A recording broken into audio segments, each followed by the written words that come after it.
Puji Tuhan saudara, hari ini kita akan belajar dalam Kejadian 1. Saya bacakan di ayat yang ke-1. Pada mulanya Allah menciptakan langit dan bumi. Ayat ini menunjukkan kepada kita bahwa Allah itu permulaan dari segala kehidupan yang ada di bumi. Allah menjadi permulaan dari keberadaan alam semesta ini. Tidak mungkin ada alam semesta, tidak mungkin ada langit dan bumi tanpa ada Allah. Allah ada, maka semuanya ada. Kalau Allah tidak ada, semuanya pun tidak ada. Saudara dan saya ada karena Allah ada. Jadi yang pertama, untuk menunjukkan bahwa Allah itu Allah yang berkuasa dan Dia ada, Dia nyata. Kemudian yang kedua, untuk menunjukkan kepada kita bahwa Allah merupakan permulaan dari segala sesuatu. Allah permulaan dari segala kehidupan. Dan yang ketiga, Allah itu ketika Dia menciptakan, Dia memiliki perencanaan yang matang. Dia tidak sekedar menciptakan, tetapi semuanya berjalan begitu rinci, detail, dengan hikmat dan kebijaksanaan yang luar biasa. Buktinya, dalam penciptaan kita bisa lihat, hari pertama Allah menciptakan terang, hari yang kedua Allah menciptakan cakrawala, hari yang ketiga Allah menciptakan daratan dan tumbuhan, hari yang keempat Allah menciptakan benda-benda penerang, hari yang kelima Allah menciptakan ikan-ikan di laut dan burung-burung di udara, hari yang keenam Allah menciptakan binatang-binatang melata dan manusia. Mengapa manusia diciptakan pada hari terakhir? Untuk menunjukkan bahwa sebelum manusia ada dan diciptakan, Allah menyediakan semua kebutuhan manusia. Jadi sebelum saudara ada, Tuhan sudah menyiapkan segala kebutuhan hidup kita. Allah sudah menyiapkan segala keperluan hidup kita. Jadi artinya apa? Saudara istimewa di mata Tuhan.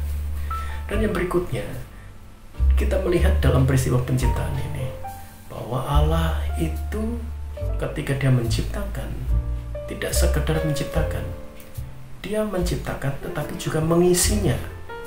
Seperti ketika Kejadian 1 ayat 1 mencatat, pada mulanya Allah menciptakan langit dan bumi.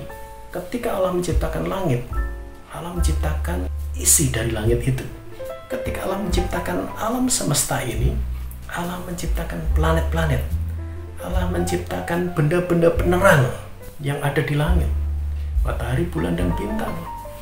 Dan ketika Allah menciptakan bumi, tidak sekedar menciptakan, Dia juga mengisi dengan tumbuh-tumbuhan, binatang, baik ikan-ikan maupun burung-burung, binatang yang merayap. Demikian pun juga ketika Allah menciptakan manusia, maka Dia menghembuskan rohnya. Supaya apa? Manusia menjadi makhluk hidup. Jadi, saudara istimewa di mata Tuhan.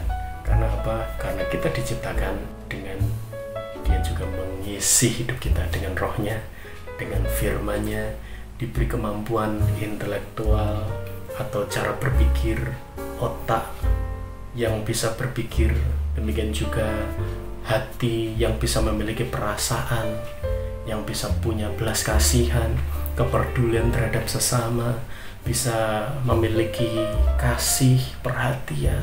Allah punya rencana yang hebat di dalam kehidupan saudara dan saya.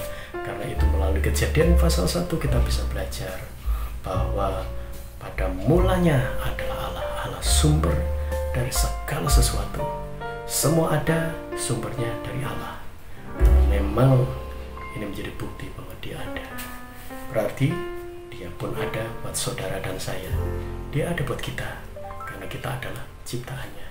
Dan Dia akan selalu bekerja, berkarya, dan apapun yang kita butuhkan, Tuhan sudah sediakan. Puji nama Tuhan, Tuhan memberkati. Kita satu dalam doa. Terima kasih Bapa di surga, Engkau permulaan dari segala sesuatu. Engkau punya perencanaan yang begitu matang atas segala ciptaanmu. Demikian pun Engkau juga punya perencanaan yang luar biasa atas hidup kami. Kami bersyukur. Kami akan selalu tetap mengandalkan Engkau, menjadikan Engkau sebagai sumber segala-galanya dalam hidup kami. Puji nama Tuhan. Bersyukur kepadamu Bapa, kami alaskan dalam nama Yesus. Haleluya. Amin. Tuhan memberkati.